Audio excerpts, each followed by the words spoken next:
सदर वक़ार रसूलवानी ने रामबन में एक खौफनाक सड़क हादसे के मुतासिरीन से ताज़ियत की है। उन्होंने मरने वालों के लवाहिकीन के लिए 5 लाख और जख्मियों के लिए 1 लाख रुपए मुआवजे का मुतालबा किया है। वानी ने कांग्रेस, नेशनल कॉन्फ्रेंस और पीपल्स डेमोक्रेटिक पार्टी के दरमियान सीटों की तकसीम के सिलसिले में जारी बातचीत का जिक्र किया।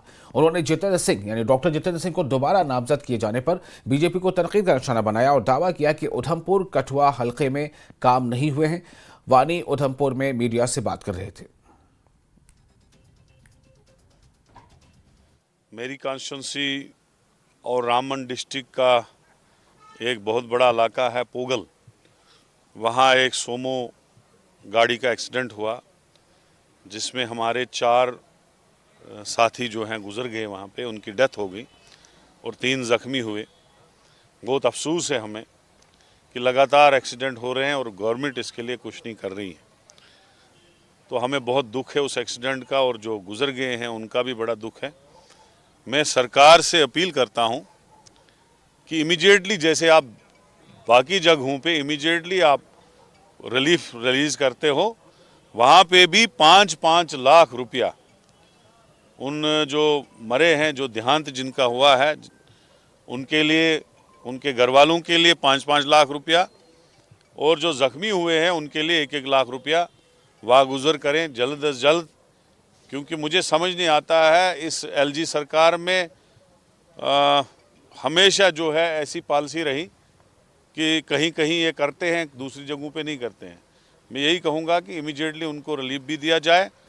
देखो, नेशनल कॉन्फ्रेंस और पीडीपी दोनों हमारे इंडिया अलायंस के पार्टनर्स हैं और हमारी बात चल रही है। मुझे लगता है 1-2 दिन में अब क्लियर हो जाएगा कि कौन पार्टी किस सीट पे लड़ेगी।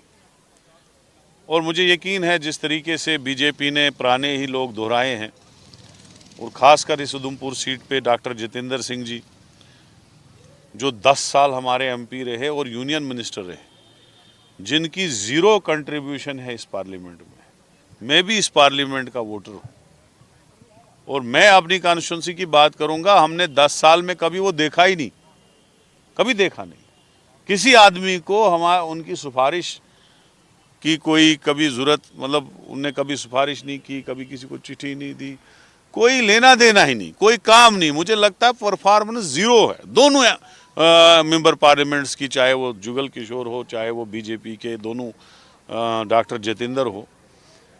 इन्होंने एक मोदी जी के नाम पे गलत फ़ायदा उठाया और वोट लिए, पहले भी लिए, दूसरी बार भी लिए। अब मुझे नहीं लगता है कि लोग इस बार मोदी जी के नाम पे इनको वोट देंगे। लोग अवेयर हो चुके हैं, बेरोजगारी बहुत बढ़ गई है, हमारी स्टेट को यूटी बनाया गया, लोग बहुत परेशान हैं। 7 साल से इलेक्शन नहीं हुए, 200 साल की ज़मीनें लोगों की छीनी गई, बेरोजगारी में नंबर 1 स्टेट को बनाया गया, महंगाई बहुत ज़्यादा है। जिस वक्त लोग परेशान होते हैं तब ये लोग मिलते नहीं हैं।